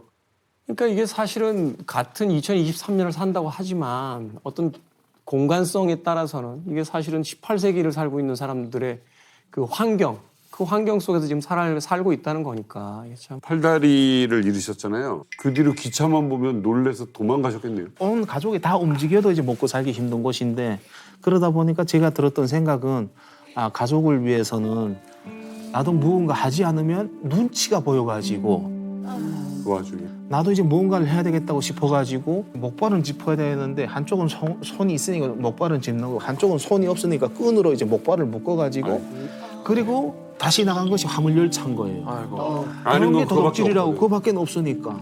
그래서 이제는 그것도 이제 건강치 않잖아요. 그러니까 그냥 애들이 훔치고 가면 땅바닥에 흘린 것을 이제 그런 게 매달 있으면 줬다가 또 제일 늦게 도망가잖아요. 목발 짚고 있으니까. 그럼 호송하는 사람들이 잡히면 그냥 사정없이 두들기는 거예요. 목발을 이제 심지어 부러뜨려 버려요. 그리고 이제 내리쫓아요. 그럼 그다음에는 집에까지 목발이 없으니까 퐁퐁 뛰어가야 되는 거예요. 그러니까 울다가는 또 가다가는 울다가는 가다가는. 그래서 그때 들었던 생각이 나는 무슨 운명을 갖고 태어나가지고 이렇게 이제 천덕꾸러기로 살아야 되며 그리고 우리나라가 천국이라고 하는데 누가 우리가 이제 천국이며 더 나가서는 우리가 이렇게 사는 것을 다른 나라 사람들은 알기를 할까. 근데 사실은 저도 이제 힘든 게 그러니까 이게 그 트라우마인 겁니다.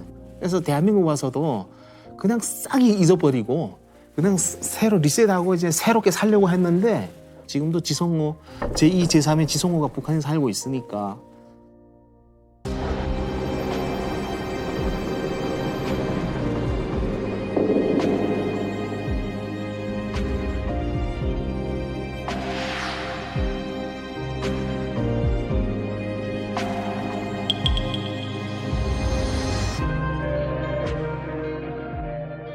사실은 꽃제비를 하다 보면은 꽃제비라는 것이 그냥 바닥에 버러지예요. 꽃제비가 죽었다 해가지고 누가 묻어주고 술 부어준 사람 아무도 없어요. 죽은 시체면은 그 간할 분주소에서 나와가지고 그 아이를 관에다 넣는 게 아니라 벼로 짠 가마니가 있어요. 가마니에 넣어서 실어가요. 어디에 묻히는지도 몰라요. 그리고 또 길거리에서 죽어가는 사람들이 있어요. 특히 겨울에 많이 얼어 죽거든요. 그러면은 아침에 항상 분주소에서 직원들이 직원들이겠죠. 나와서 자는 사람들을 발로 툭툭툭툭 차요. 안 일어나는 사람이 한두 사람이 있어요. 그러면 그 사람들이 이 시신을 자기들이 움직이는 게 아니라 불러요. 꽃제비 아이들을. 그럼 꽃제비 아이들을 보고 어디까지 옮기라 그래요. 옮기냐면 뭘 주냐면요. 속도전 가루떡이라고 해가지고 그런 떡을 한 덩어리를 줘요. 그럼 그걸 먹고 아침배를 든든히 채웠잖아요. 그러면요 어떻게 되냐면 그게 한두 번, 두세 번 반복되다 보면은 밤잠을 자기 전에 나도 모르는 기도가 친구들도 이야기를 해요. 중얼대요. 야, 내일도 사람이 죽었으면 좋겠다. 그러니까 이게 우리가 인간이 악해서 그런 마음이 생기는 것이 아니라 사회적 구조가 그렇게 인간을 만드는 거예요. 그런 말 있잖아요. 한두 사람이 죽으면 비극이지만 이게 수천 죽고 수만이 죽으면 그냥 단순한 통계학이다. 반복이 되다 보면 이제 둔감해지고 처음에는 나중에는 무감해지고 그 다음에 이제 나는 살아야 되거든. 그러니까 오히려 타인의 죽음이 뭐냐면 나한테는 기회가 되는 거고. 그러니까 외려 보통 사람들은 남이 안 죽기를 바라는데 오히려 죽기를 바라는 그런 상황까지 온 거죠. 이게 바로 그 북한 인권의 문제예요. 지난 10년간 남북 문제를 얘기할 때 북한 인권을 얘기하는 사람들을 도외시했어요. 왜 거시적인 남북 대화와 종전협정, 비핵화 얘기를 하는데 자꾸 북한이 싫어하는 인권 얘기를 꺼내서 남북 관계를 망치느냐. 이제는 남북 대화도 좋고 남북 관계 다시 해야겠지만 그것과 별개로 북한 인권을 우리가 이야기해야 되는 이유가 바로 여기에 있는 겁니다. 근데 얘기를 들어보니까 그런 막 진짜 상상도 못할 일을 당했던 나이들이 다 너무 어린 나이들이잖아요. 근데 그게 이게 정말 어린 아이들이 이런 걸 느끼면 안 되는 게 맞는데 참 어떻게 보면 진짜 비극이 아닐까 싶어요. 너무 마음이 아팠어요. 근데 저희들이 좀 궁금한 거는 이제 그 불편한 몸으로 이제 탈북을 하셨는데 그게 이제 어떻게 가능했는지 그 이야기를 좀 해주시면 될 것 같은데. 이곳은 나라가 아니다. 그러니까 이제 제대로 된 체제가 아니고 언젠가는 남한으로 가야 되겠다 싶었는데 그 당시에도 저에게는 우족도 없었고 우수도 없었고 그 목발을 부러뜨리면 또 만들고 목발을 부러뜨리면 또 만들고 몇십 개를 갈아치운지는 모르겠는데 아버지가 이제 만들어 주시고 이렇게 하면 그걸 이제 짓고 살았는데 그걸 짓고 이제 탈북을 해야 되는 상황이었죠. 근데 사실은 그때 저희가 들었던 생각은 우리 다 함께 남한으로 가야 되겠다. 아버지도 이제 모셔가고 이제 뭐 가족들도 함께 가야 되겠다 싶어가지고 정말 이제 치밀하게 준비를 하려고 했죠. 근데 사실은 그 당시에 이제 북한 그 보위부가 탈북해 남한 가려고 했던 것까지는 몰랐지만 어디로 지금 도망가려고 한다는 것을 눈치를 챈 거죠.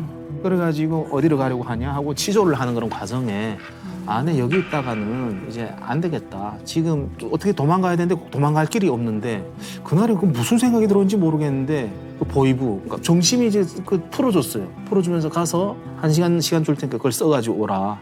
그러니까 뭐 반성문이나 같은 거 써가지고 오라 하는데 그때 들었던 생각 별의 순간이다. 이쳐야 되겠구나. 그래가지고 사실은 뒤에서 이제 뭐 현장을 급습하려고 한다는 생각까지도 있었지만 도망가야 되겠다. 급하게 도망 나오다 보니까 남동생하고 나오게 됐는데 안 좋을 때라 3일 밤낮을 이제 눈이 왔는데 그러니까 무릎 뭐 이상으로 이제 눈비가 막 섞인 것이 4월 말에 그렇게 이제 쌓였던 겁니다. 그래서 남동생하고 두만강에 나가니까 그 해가 나면서 물이 다 녹아가지고 물이 막 흙탕물이 이제 엄청난 거예요. 근데 뭐 물에 빠져 죽냐, 잡혀서 죽냐. 지금 이제 그런 이제 상황에서 나는 물에 빠져 죽기 싫으니까 이제 잡혀서 죽자. 남동생은 뭐하는 소리야. 지금 여기까지 왔는데 넘어가야 된다. 그러다가 이제 결론적으로는 두만강에 들어갔는데 목발 짚고 있다 보니까 물살이 샌드가 물에 시감겨가지고 그래가지고 새까만 밤에 지금 떠내려가고 있는데 흙탕물을 먹고 이제 물에 올라갔다 내려갔다 하는데 군인들이 총 들고 지키고 있잖아요. 좀 자는 친구들도 있고. 제가 살려주세요 하면 이제 총으로 쏘는 거죠. 그러니까 살려주세요도 뭐 맞다가 물고로 들어가고 뭐 이렇게 지금 이제 하는 상황인데 정신을 잃었죠. 눈을 떠보니까 쓰러져 있는데 막 흙탕물 먹은 걸 다 토하고 이제 보니까 중국 쪽에 나와 있는 거죠. 그러니까 남동생이 따라 내려오면 제 머리차를 잡고 끌고 그래도 중국 쪽까지 넘어간 겁니다. 그래서 이제 중국이 이제 넘어가 보니까 뭐 바로 대한민국으로 갈 수 있는 확률이 없고 중국에서 라오스, 미얀마, 태국까지 6,000km를 돌아야 이제 자유를 찾아 넘어온다는데 동생하고 이야기했어요. 그러니까 너라도 살아남아야 된다는 생각이 들어서 한 명은 성공해야 가족이 모여 사니까 동생을 먼저 떠나보내고 후에 목발을 짚고 이제 중국을 거쳐서 뭐 라오스, 미얀마, 태국까지 정말 몇 달 동안 걷고 또 버스를 얻어 타고 오토바이를 얻어 타고 택시를 얻어 타고 그래서 이제 그 누대기 거기다가는 또 손이 없어 끈으로 묶고 거기 뒤에다는 또 뭡니까 그 누대기 같은 그 가방 안에 갈아입을 옷이랑 물에 뭐 먹을 거 이렇게 하니까 딱 티가 나죠. 또 이제 뭐 정글을 넘어오는데 또 그게 정글에서 뒤쳐져 가지고 이제는 이제 뭐 날도 어두워지지. 그러니까 뭐 이게 또 무서워지는 겁니다. 이제 근데 이제 짐승이 나올 것 같고 차라리 그때 뭐 굶어서 죽던지 아니면 뭐 다리 다쳐서 죽던지 물에 빠져 죽던지 이게 또 남이 나라에서 짐승밥이 또 되게 생겨서 근데 이제 또 정말 우연치 않게 또 도움이 이제 또 생겨가지고 내려가서 메콩강을 타고 태국까지 가가지고 이제 대사관으로 이제 들어가서 살아남았죠. 근데 이 사람들이 놀라는 겁니다. 지금은 3만 명 시대인데 그때 탈북자 3천 명도 없었죠. 그런데 이제 팔다리 없이 이제 지금 6천 킬로를 돌아가지고 팔다리 없이 지금 목발 짚고 넘어온 겁니다. 지금. 그러니까 와, 너 어디서 왔냐? 북한에서 왔다고. 북한 어디서 왔냐? 이렇게 해서 넘어왔고 이제 자유가 그렇게 소중해서 넘어왔다. 그 남동생은 같이 그때 남동생은 이제 살아남았죠. 먼저 왔어요, 남동생이? 조금? 보니까 남동생은 이제 먼저 태국에 도착해가지고 기다리고. 이 친구는 앉아서 기도하고 있더라고요. 진짜 내가 갈 때. 근데 이제 와 보니까 자기가 현실을 와 보니까 형이 살아올 확률이 없는 거예요. 그러니까 누가 오다 가다 만난 사람이 누구 형제라야 그래도 둘러매고 오던 머리채로 끌어잡고 두만강을 건너던 할 텐데 그래서 기도하고 있더라고요. 우리 형님 살려달라고. 그래서 동생을 이제 만났고 그래서 이제 뭐 반갑게 이제 만났죠. 또 궁금한 게 있어요. 그 나머지 가족분들 있잖아요. 그 나머지 가족분들은 어떻게 됐는지. 예. 어머니하고 이제 남동생 이제 만났어요. 그러니까 살아남아가지고 대한민국에 어머니. 네, 지금 이제 살고 있고. 그래서 정말 이제 기적 같은 일이죠. 근데 이제 정말 슬픈 것은 두만강을 건널 때 제가 북한에 애가 있었어요. 그러니까 한 두 돌이 이제 안 된 딸 애가 있었는데 근데 이제 정말 슬픈 것은 두만강을 건널 때 제가 북한에 애가 있었어요. 그러니까 한 두 돌이 이제 안 된 딸 애가 있었는데 그 데리고 탈북할 수가 없었던 게 이제 온 가족이 하면 그 누군가를 도와줄 텐데 남동생도 저하고 같은 집에서 출발한 게 아니라 다른 곳에서 이제 일하고 있다가 이제 도망치는 상황에서 어디서 만나서 넘어와야 되는 상황이고 하다 보니까 애가 있었는데 애를 못 데리고 이제 탈북을 했었죠. 근데 할아버지가 있었죠. 할아버지하고 얘하고는 좀 굉장히 친하고 살아남고 남아있는 가족이 둘이다 보니까 뭐 걔에게는 할아버지가 정말 우주 같은 사람이고 근데 아버지가 내가 약속했던 거는 3개월 뒤에 내가 모시러 오겠다고 약속하고 갔는데 이게 3개월이 아니라 6개월, 7개월 이렇게 되는 거죠. 제가 뭐 하나원이라는 그 교육기관을 나오기 한 며칠 전에 그때 어떻게 닿아가지고 전화 통화를 이제 하게 됐는데 애를 만나게 됐어요. 전화상으로. 근데 애를 만나게 됐으면 얼마나 이제 기쁩니까? 저는 이제 자유에 성공을 했고 다 같이 이제 넘어와가지고 자유를 살려고 이제 너희 미래는 이렇게 살면 안 되니까 이제 목숨을 걸고 저 나왔던 것도 있는데 나와서 이제 전화 통화를 하는데 애가 대답을 안 하는 거예요. 그 연결해 준 사람이 야 그래도 아버지가 그거 하는데 왜 이제 대답을 안 하냐고. 저도 이제 뭐라 계속했어요. 근데 가만히 좀 싫어 이런 소리가 이제 수화기로 들리는 겁니다. 지금 싫어 계속 그러는 거예요. 근데 어른들은 계속 자초가 싫다고 막 이러던 게 마지막에 한 소리 아빠 미워 하는 거예요. 그러고 막 통곡하며 우는 거예요. 애가 무슨 2달 반밖에 안 되는 어린애가 저렇게 통곡하며 울 일이 뭐 있냐. 그리고 밖에 나와서 북한에 이제 연락을 취해 보니까 아버지가 애를 얻고 이제 두만강을 건너던 중에 군인들에게 체포당한 거예요. 체포당해가지고 저희 아버지가 고문당해서 돌아가신 거예요. 그러니까 얘하고 할아버지하고 둘이 지금 잡혀가지고 할아버지 매 맞아 죽는 걸 계속 본 거예요.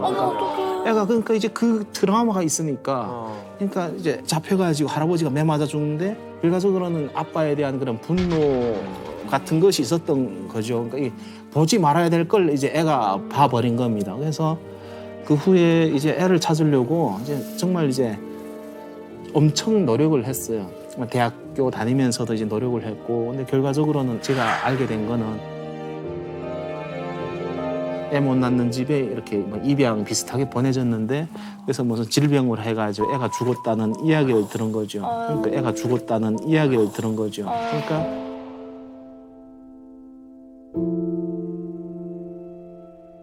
어찌 보면 이제 왜 내 한테는 이런 이제 고통이 있나. 할머니가 굶어 죽었잖아요. 아버지는 매 맞아 고문당해 돌아가셨고, 저는 팔다리를 북한 땅에 잃었고, 애는 이제 북한 땅에서 이제 죽었고, 그러니까 4대가 이제 북한 이제 김씨 정권으로 인해 가지고 이런 이제 고난을 이제 겪는데, 내가 지금 정상적인 삶을 살고 있다는 것 그 자체가 정상이 아니라고 생각해요. 저도 제가 트라우마가 이제 몇 개가 있는데 수술하는 트라우마가 있다고 말씀드렸죠. 기차에 대한 트라우마가 있다고 말씀드렸죠. 세 번째는 아기를 안지 못해요.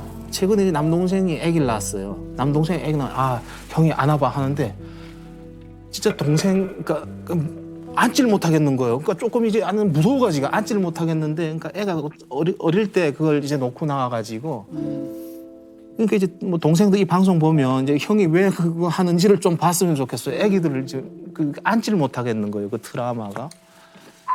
이제 그걸 겪으면 이제 살고 있습니다. 그런 상황을 겪으면 살고 있습니다. 처음 오셨을 때 조금 적응하기는 쉽지는 않으셨을 것 같아요. 너무 달라서. 사실은 저는 한국에 왔을 때 가장 어려웠던 게 공부였어요. 공부? 네. 그렇지. 수학, 영어, 국어. 그 공부 중에서도 가장 어려웠던 게 영어였어요. 영어가 너무 어려웠어요. 왜냐면 저는 영어를 그때 한국 와서 처음 봤거든요. A, B, C, D 이거를 처음 봤어요. 그럴 수 있지. 그리고 이제 또 어려웠던 게 친구들하고 이제 그 코드가 안 맞는 거예요. 제가 한국에 왔을 때 17살이었어요. 근데 제가 나이도 속이고 고향도 속이고 중학교 1학년으로 들어갔어요. 고향이 어디냐라고 친구들이 물어보니까 그때는 이제 북한 사투리가 있었으니 억양이 있었으니까 강원도 정선. 예, 이만갑 나오기 전에 다 저랬어. 예, 그래서 어디서 왜 그걸 정선이라는 곳은 그러니까 그렇게 하고 친구들하고 대화를 하려고 해도 계속 핀트가 안 맞는 그렇지. 거예요. 이해는 되는데 그래서 어느 날 이제 뭐. 친구들이 막 갑자기 도토리 이야기를 하는 거예요. 그래서 야 이거 나 아는데 도토리는 이제 참나무에서 나는 거잖아요. 그래서 제가 그래가지고 제가 친구들한테 야 도토리는 참나무에서 나고 그걸로 묵 해 먹을 수 있고 막 이런 이야기 했으니까 친구들이 갑자기 딱 이렇게 보는 얘기하고 막 몸이 이러면서. 그러더니 이제 친구가 하나둘씩 떨어져 나가더라고요. 뭔가 이상하지. 그래가지고 그리고 또 그 즈음에 그때는 몰라 저희 학교에 이제 삥 뜯는 친구들이 있었어요. 그러니까 그래가지고 어느 날 갑자기 학교에서 집으로 가려고 하는데 이제 형들한테 걸린 거예요. 형 해봤자 동갑인 거죠. 근데 저보다는 키도 훨씬 컸어요. 왜냐면은 워낙 잘 먹었으니까. 그래가지고 딱 와가지고 돈 있냐 해서 그때 아버지가 신발 사라고 5만 원이 있었거든요. 큰 돈이었어요. 용돈이 5만 원이었으니까. 그래서 돈 있냐 물어보니까 당연히 돈 있으니까 돈 있다 그랬죠. 그래서 얼마인지 5만 원 있다 그랬어요. 다 갖고 오라는 거예요. 제가 줄 수 없다 그래서 제 돈인데 그러니까 이제 100원당 한 대라는 거예요. 맞아요. 그래가지고 야, 니 나 누군지 아니? 제가 발로 제 배를 차는 거예요. 근데 제가 제일 아꼈던 옷이 교복이었어요. 그렇지. 한국 교복이 너무 예쁘잖아요. 이렇게 다 이렇게 뭐 이렇게 그 뭐죠 넥타이도 있고 되게 예쁘고 딱 잠깐만 이러고 나가서 이제 교복을 다 벗고 주먹 그 가방에 있는 체육복으로 갈아입었어요. 그러니까 막 거기 애들이 막 기다려줘. 그 애들이 막 약간 바보 막 약간 욕을 막 하기 시작하는 거예요. 근데 사실은 그때 욕도 제가 이해를 했으면은 나쁜 소리구나라는 걸 이해할 텐데 욕도 북한이랑 다르기 때문에 웃으면서 욕을 하면은요 좋은 말이구나를 그렇게 넘어가는 거예요. 그 정도예요? 네, 욕도 달라요. 네, 욕도 왜냐면 달라요. 쟤네 욕하고 다르잖아. 네, 그래가지고 싸웠어요. 근데 싸웠는데 제가 다 그냥 때려 눕힌 거예요. 제가 다 그냥 때려 눕힌 거예요. 제가 그러니까 싸움으로 4년간 잔뼈가 굴러갔잖아요. 그러니까 그냥 한 방에 딱 끝났어요. 그냥. 그 다음날 학교에 딱 갔는데 왕초가 돼 있었어. 그 거짓말 안 하고 저희 학교가 갑자기 애들 쭉쭉쭉 홍해가 되는 거예요. 그리고 나가지고 그렇게 학교 생활을 하다가 이제 학교에 불려가고 경찰서에서 경찰관이 나오고 그리고 그 제가 때린 애가 이빨이 부서져가지고 병원에 입원해갔고 그래서 아버지가 그때 저 손잡고 소년원에 보내겠다는 거예요. 그때 제가 소년원 갈 나이였어요. 나이 속였으니까. 그래서 병원에 가니까 그 엄마가 애는 누워있고 엄마가 완전 막 저를 죽일 것처럼 그러는 거예요. 그래서 저희 아버지가 그때 어떻게 하시면 되겠느냐 하니까 그 병원비를 이빨 부러진 거 다 내라는 거예요. 그래서 아버지가 그때 가가지고 제가 물어보니까 아버지가 재산의 3분의 1이었대요. 이게. 그 돈을 그냥 바로 가가지고 현찰로 가가지고 그냥 봉투에다 딱 해가지고 딱 줬어요. 그리고 아버지가 바로 무릎을 꿇는 거예요. 제가 태어나서 아버지가 무릎 꿇는 걸 처음 봤어요. 그리고 나가지고 아버지가 아들 교육 잘하겠습니다. 그리고 나니까 그 엄마가 이제 말투도 이상한 것들이 막 뭐라고 하면서 막 욕을 하는 거예요. 근데 그때 전 엄청 상처였죠. 그리고 놀랐어요. 이후로 한 번도 싸운 적이 없어요. 왜냐면 아버지가 무릎 꿇었지 돈이 나갔지. 그리고 나가지고 이제 그때 했던 게 사실은 가장 공부가 어려웠잖아요. 근데 제가 가만히 생각해 보니까 도전해서 극복할 수 있는 어려움이면은 도전할 수 있을 것 같아요. 북한의 문제는 아무리 도전을 해도 극복이 안 되는 그렇죠. 어려움이에요. 그래서 공부를 정말 해야겠다. 그때부터 이제 공부를 하기 시작했죠. 어떤 일을 공부하신 거예요? 사실 저는 이제 분쟁 분석 해결이라고 이제 그 미국에 있는 카터 스쿨 조지 메이슨 대학교에서 네. 지금 하고 있고요. 네. 제가 주로 하는 연구 분야는 지속 가능한 화해, 공존, 그리고 평화 건설 관련된 모델링 작업을 지금 하고 있습니다.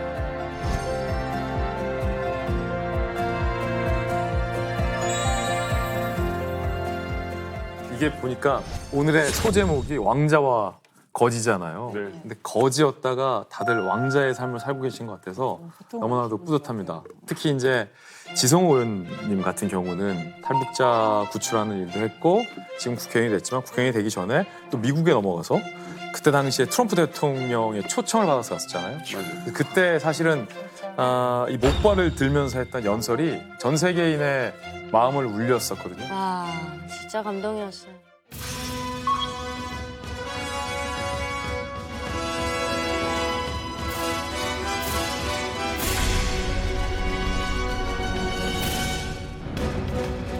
We are joined by one more witness to the ominous nature of this regime. His name is Mr. Ji Sung-ho. 진짜 어머. 진짜 어머.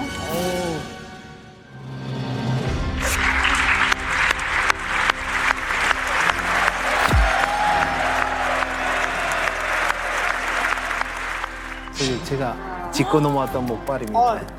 짚고 넘어왔. 네. 어떤 비어 부모님도 계세요.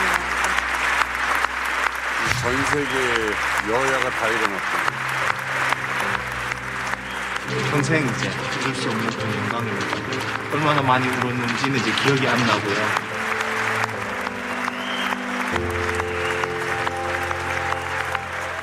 저 목발이 의미가 또 있는 목발이라서.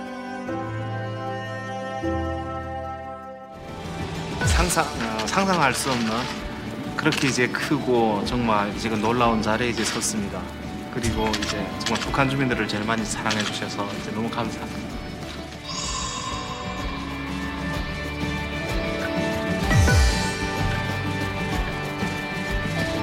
북한 주민들의 편에 서서 이제 그렇게 이제 해주신 것에 대해서 이제 더욱 이제 감사드리고요.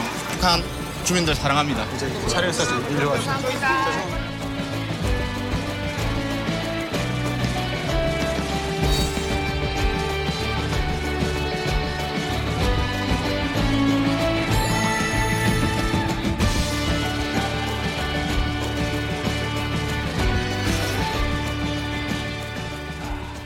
참 이제 저는 삶이 기적이라고 생각합니다. 북한에서 살아남을 수 없는 환경인데 살아남았고 탈북해서 성공할 수 없는 이제 몸 상태를 가지고 살아남았고 대한민국 땅에서 단돈 5만 원 가지고 정착을 시작해가지고 두 다리 두 팔도 아닌 한 다리 한 팔 가지고 제가 오늘 이 자리까지 왔는데 그것은 이제 기적이라고 생각하고 그 기적은 이제 정말 우리 대한민국 국민들이 이제 만들어 주셨다고 생각합니다. 그래서 마지막으로 제가 드리고 싶은 말씀은 그렇게 가기 위해 한 이제 탈북자들을 자원으로 생각했을 때 우리는 반드시 정말 우리 최고의 그 결과를 만들어낼 것이고 우리 사회 비용으로 생각했을 때는 정말 미래가 어둡다고 생각합니다.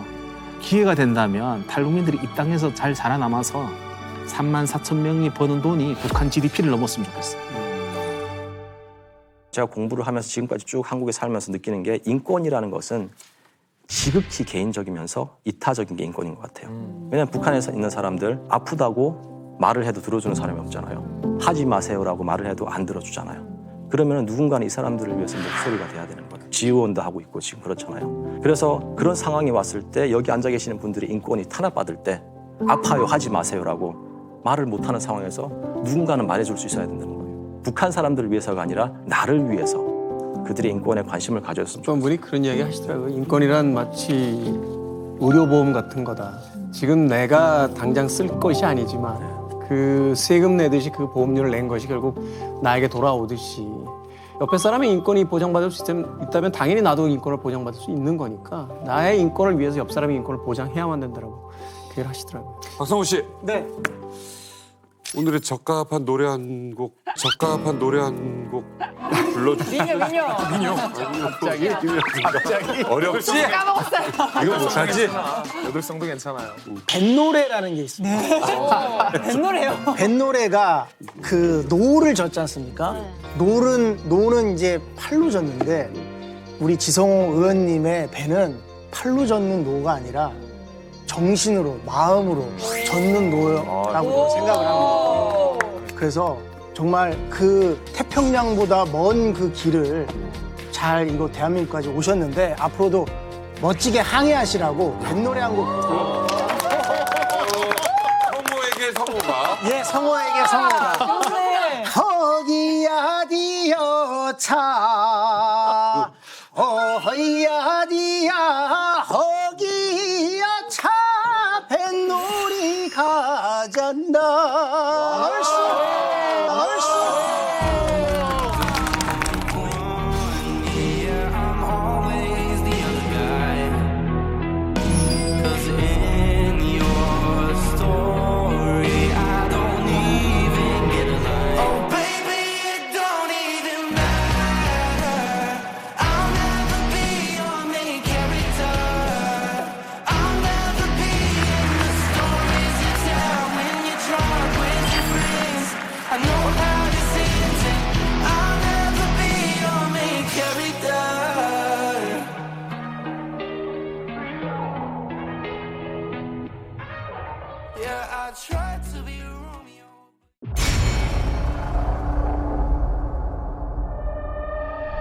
대한민국을 지금까지 있게 한 결정적인 그날, 인천 상륙작전 날입니다. 성공 확률을 따져보니까 5,000분의 1밖에 안 되더래요. 5,000분의 1. 뚫리면 지도상에서 이제 대한민국은 사라지는 거예요. 김일성 입장에서 보면 다 된 밥이에요. 이젠 진짜 끝이다. 어떻게 쓰든지 인천에 상륙을 해야 된다. 거의 맨몸으로 상태에서 엄청 치열하게 싸웠다. 빨리 상륙해야지. 우리는 싸우면 이겨야지. 지고는 있을 수 없다. 인천 상륙작전에 앞서서 팔미도 등대를 탈환해서 불을 밝혀라.